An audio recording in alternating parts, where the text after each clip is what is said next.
Hey y'all, it's me again. I'm out here in the Tulsi bed. Remember when I did that video? I don't know if you saw it, probably a couple of weeks ago, when I was out here and I was gonna harvest the Tulsi and I was telling you about all the pollinators on the anise hyssop. Well, I'm out here again. It's time for another harvest, but first I'm out here topping off these Tulsi because, or holy basil, whatever you want to call it. And there's different types of holy basil.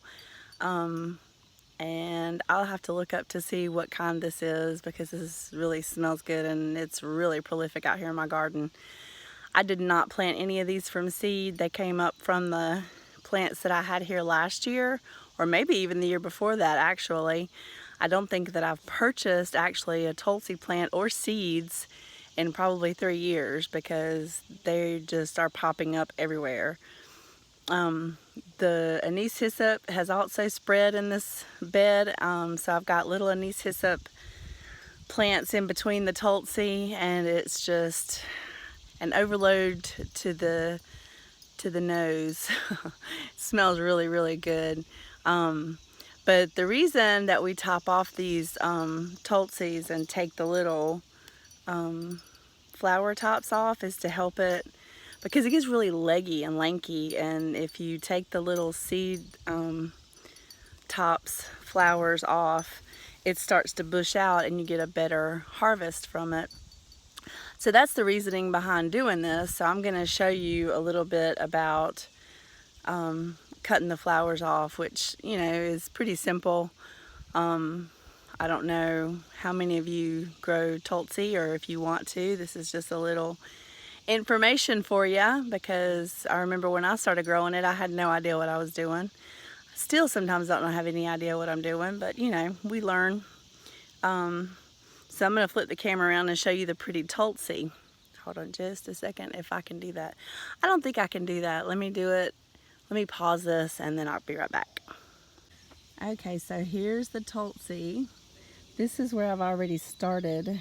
You can tell, see all the flowers are gone off of the tops, and see how all the flowers are over there spiking up and turning into seed.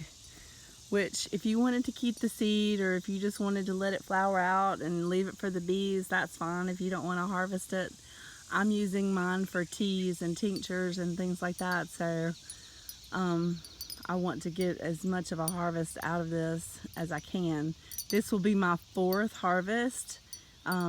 So you can tell this stuff really grows fast. And I like to harvest it when it's smaller like this, because when they get really tall, the leaves down below just aren't, they just start like dying off, and you just don't get a whole lot. But see how pretty and bushy these are? They've got leaves all the way down in the bottom.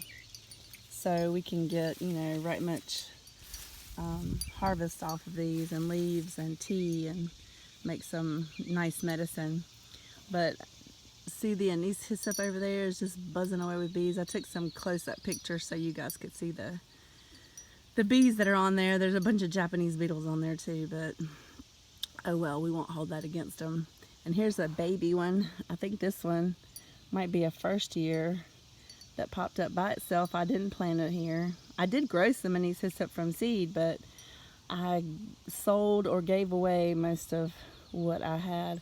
I did plant another bed of anise hyssop over there by the chicken coop, so just mainly for the bees. But anyway, and then this is my goji berry that's going all haywire, and that little rogue vine was all the way over here in the Tulsi, and I tied it up because I don't really want it over here inside the Tulsi, because goji berry branches have thorns. I don't know if any of you knew that. And so they stick me when I walk by, and it's probably not the best place that I could have put that goji berry, but oh well, there it is. Last year over here, I had a hibiscus or roselle plant, and it grew so huge that it about choked out the goji berry, and I only had one little vine or limb or whatever hanging out, but it came back with a vengeance this year. I guess it figured the goji berry, or if the hibiscus was coming back, it was going to take its stand. See all those bees? So, there's one on my shoulder. Okay, so let's get back to the Tulsi. So we got little bees over here too. See, look, there's one. Well, we'll see where'd he go. There's one coming over here checking these flowers out too, which is all good, but we've got the anise up over there, and I just don't feel the need to leave these flowers over here for the bees as well. There's another bed on the other end that has Tulsi in it as well, and has actually choked out my cucumber plants that I had planted over there, but oh well. Live and learn, right? Okay, so what you want to do is, let's see if I can figure out where to grab these. All right, so see those little flowers? So you just want to take the flower and pinch it off. And sometimes I take off the two little leaves. Where's it at? Sometimes I take off those two little top leaves with it, and that helps it bunch out.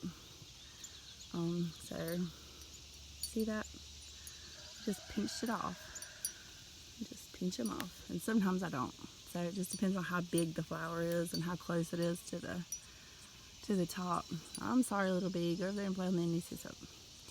So basically that's all you do. Even the little ones like this, you can just take and pinch them off, and that'll help it to flower out, or bush out rather. See, I think you can tell. I think I had already pinched this one once or more than once, and see how it's getting like other little, see how they're pulling out these little, making more little limbs to come out. So that's what you want it to do. So basically that's all you do. You just top them off, and then they bush out, and it makes it a lot easier to harvest your Tulsi or holy basil. And I'll look up what kind of basil or holy basil this is. Ooh, I have my lemongrass over there trying to live on the edge of the Tulsi. I did plant the lemongrass. It is an annual here, so but yeah, that's all you have to do, and it's simple. And we'll talk about drying and stuff, the Tulsi and processing, maybe in a later video. All right, thank you guys for watching, and we'll see you later. Toodles.